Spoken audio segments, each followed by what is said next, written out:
In this segment, I go over how to inspect the interior of a car, as well as go over a method I use to see if the seller is trying to rip me off using just a cheap $20 scan tool. In parts 1 and 2, I go over how to inspect the exterior of a car for signs of an accident and how to inspect everything under the hood as well. You do not need to watch these videos in any particular order. Each part has its own lesson. What is going on today, everybody? It's Buddy here, and in this video, I'm going to show you guys the exact process that I use to inspect a car before I buy it, to make sure I don't get ripped off or make sure I don't buy a lemon. Now, we are doing this on a BMW 3 Series, but this is going to be applicable for any make or model car, truck, or SUV. So you don't need to be mechanically inclined to know what I'm talking about in this video. If you don't know much about cars, do not worry, because this video is made for you too. And if you guys are new to the channel, my name is Buddy, and I buy and sell cars for a living full time, so I'm definitely qualified to teach this method. And I also make videos on the entire process of what I do to buy and sell cars and make a living full time doing it. So without further ado, let's jump right into the video. Now at this point, we can go ahead and we can close our hood. And we're going to go back inside the car to check all the interior features of the car to make sure everything's working all right. So the first thing we're going to want to check before we even sit down is the seat controls. We're going to want to see if the seat goes back and forth. Looks like that works. And then the rear. Looks like that works. Now coming in here, this is a 2-door, so this back seat will come up. So you want to make sure this folds up nicely and it goes back. And it also has another little control here that you can move the seat forward and back. So you just want to make sure all seat controls work. Obviously, if it's a manual seat, you're going to reach under here, and that's how you move the seat front and back. So everything seems to work good. Let's go ahead and step in the car. So next, what we're going to do is we're going to make sure all the dash lights work. And how we do that, whether you have a key fob or you have a blade, you're going to put the key in the ignition. And then if you have a fob, you're just going to press the button.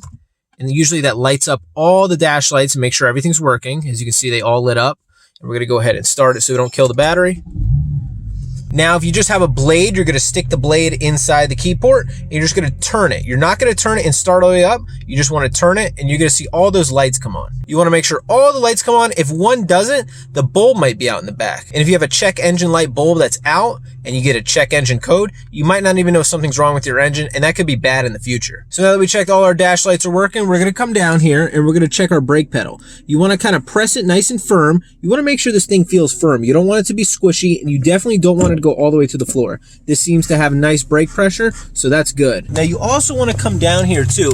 You want to check the wear and tear on the brake pedal and the gas pedal. You want to make sure it's not too worn out. So let's say you're looking at a car with about 50,000 miles and you see the brake pedal is all kinds of worn out, or the gas pedal is just super worn down. You can probably assume that they rolled back the odometer to make the car look like it has less miles than it actually does. So if one's real beat up looking like this and they say the car has 30,000 miles, you definitely know that someone rolled it back. So that's something to keep caution of. Now since we're down here, we're going to take a look at the floorboard here, and we're going to press in, and we're going to make sure there's no super soft spots. Obviously it's going to be a little bit soft because there's padding here under the carpet, but you want to make sure that the actual metal under this carpet is not all rusted out. It's definitely something to look for on those northern cars where it snows and they put a lot of salt in the road and everything rusts out. This one seems pretty good. You can give it a nice tap, and also make sure there's no wet spots, because wet spots could mean that there's water coming up because there's holes in the actual metal under. I pulled out the floor mats for this, so you definitely want to lift up the floor mats when you do this test. Now another important thing you want to make sure works is obviously your windows. So you want to press down your windows and make sure they work. That one works good.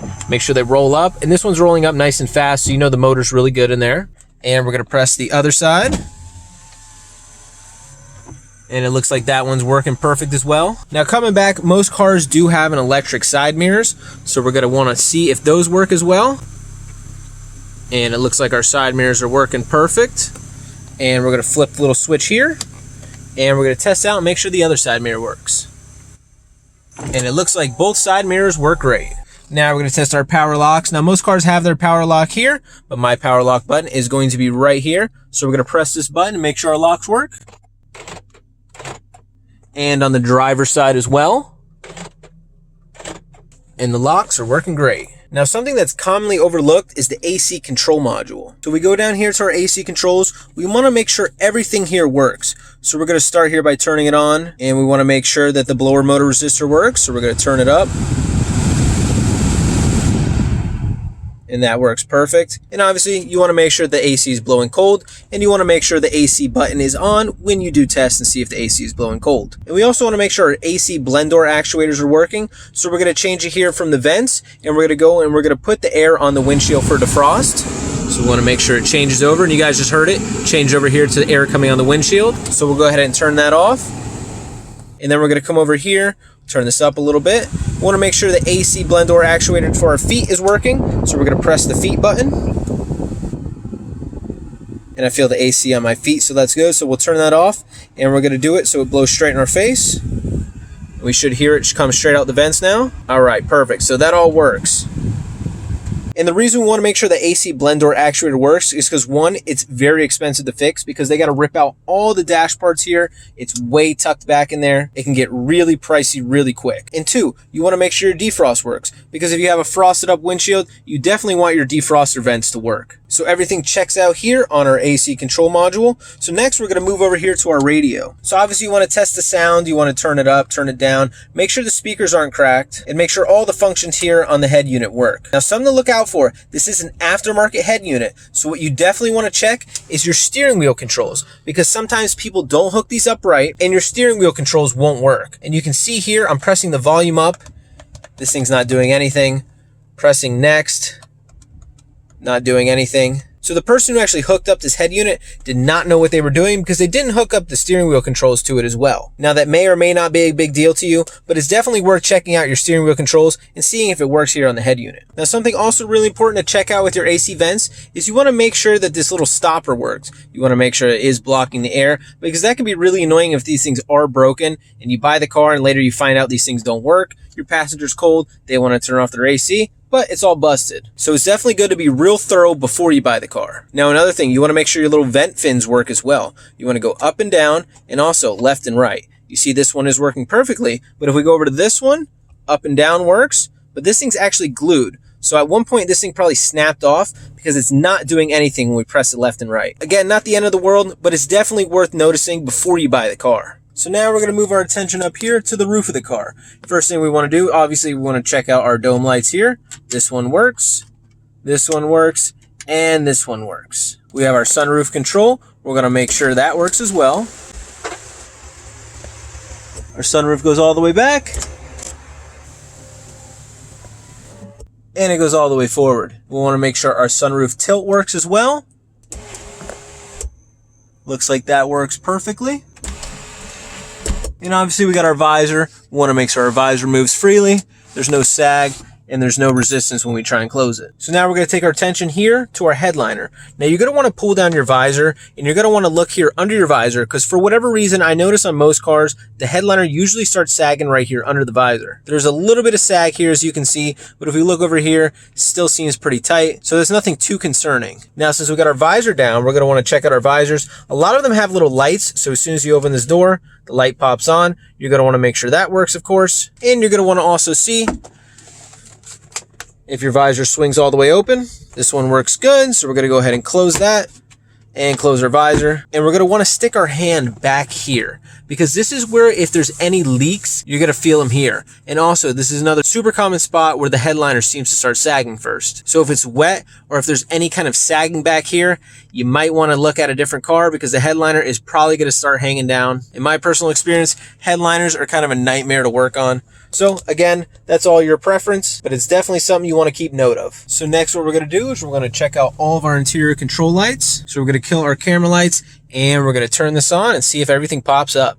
So it looks like our steering wheel control lights all popped up, our dash lights, our AC control module lights, our shift indicator lights, our dome control lights, all of our window control lights light up, and any accent lights your car has as well. So all those lights work. We're going to go ahead and shut it off. And we're going to go outside the car and make sure our headlights, our brake lights, our tail lights, and everything works.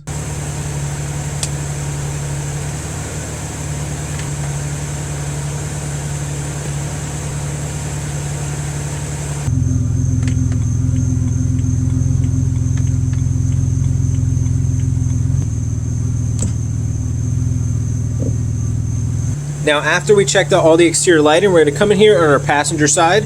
And again, we're going to check out the passenger seat controls, make sure everything works. If they're manual, you want to reach for that latch. This one is automatic. Backwards works. Forwards works. Leans back. And it leans forward.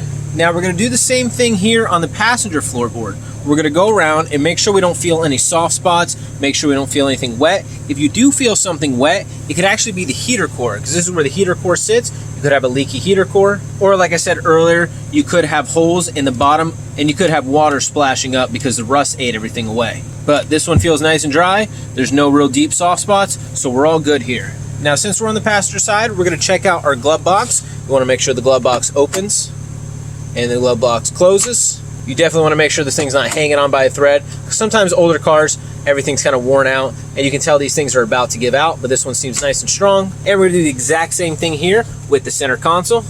You wanna open this up, close it, make sure everything looks good, make sure the hinges are good, which they are, make sure it closes nice, it doesn't open back up. Everything looks good here on that center console. So now it's time to go towards the back of the car into the trunk area. So we're gonna go ahead and pop the trunk and we're gonna check a few things out. So the first thing you wanna do is you wanna take out any kind of paneling or any kind of carpeting. This one you just lift up and move it back. Now, a lot of time under this, you'll find an actual spare tire. This is a smaller car, so it doesn't have a spare tire. You wanna make sure the spare tire is in good shape, and it comes with all the tire changing tools. This one has tools right under here, but you wanna make sure your little factory lift is in here, your tire iron, and all the little accessories that come here with your spare. So you can see this car had an aftermarket stereo system. This is an aftermarket amp. Right over here, you can see here's the factory amp. So what we're gonna try and do is get to the deepest point here in the trunk. Move this out of the way. Comes with some jumper cables, move those out of the way. In this bottom paneling, you wanna make sure there's no holes and there's no rust. Obviously, you wanna make sure there's no water as well. This looks bone dry, so I'm happy with this. And also, here from the trunk, many cars actually have rear seat fold down levers. So right here, you can see, we pull this, pops that open. On the other side here, pull this, pops that open. And then you can come in here and push down the rear seats. So you wanna make sure all those little levers and attachments work. You want to feel around on all the carpeting, make sure there's nothing wet, and you want to make sure it doesn't smell like mold in here or mildew, because again, that could be a sign that there's rusting here at the bottom and there's water getting in through the trunk. And before we go ahead and close the door on this trunk, you want to make sure your little hydraulics are still in good shape, because these trunk backs are super heavy. So you want to make sure this is really easily manageable, make sure it's not super heavy, because what these things do is they take a lot of weight off of the trunk. This one feels nice, I can easily maneuver it with one hand, so this thing is good. And also something to keep note of, you want to make sure that your trunk latch opener is working good. You can see that one works. And some cars have a manual lever like this one does with the hood, that you pull it up and that opens your trunk. So you want to make sure all that stuff works before you go ahead and buy the car. All right guys, we're back in the car, and as I've said before, there's no check engine light. So what we're going to do now is make sure the seller didn't delete the check engine light on us. So we're going to hook up our OBD reader, and the OBD reader we're looking at today is a Denose, brand name DNOSE, DN601. This thing is super cheap. I think it's only like 20 bucks. It might be under 20 bucks with a coupon. I'll leave a link in the description on Amazon so you guys can check this thing out. Now, the cool thing about this thing, it takes you right to the main menu when you plug it in. So we're going to press OK, and we're going to press OK again, and we're going to read codes. So there's no permanent codes here in the system that's stored. There's no pending codes, and there's no stored codes. That makes sense because there's no check engine light.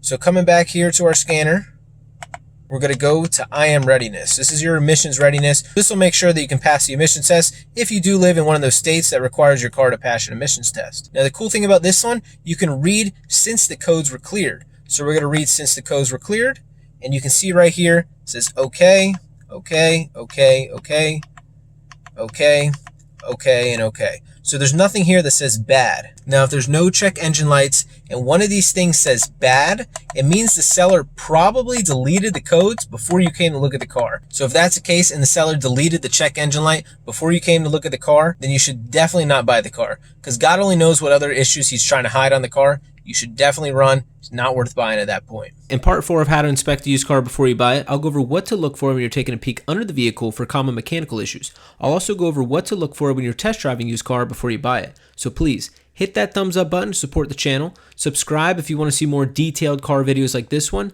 and click over here if you guys want to watch the other car inspection videos in the series. That's all I have for you guys on this one, so I'll see you in the next video.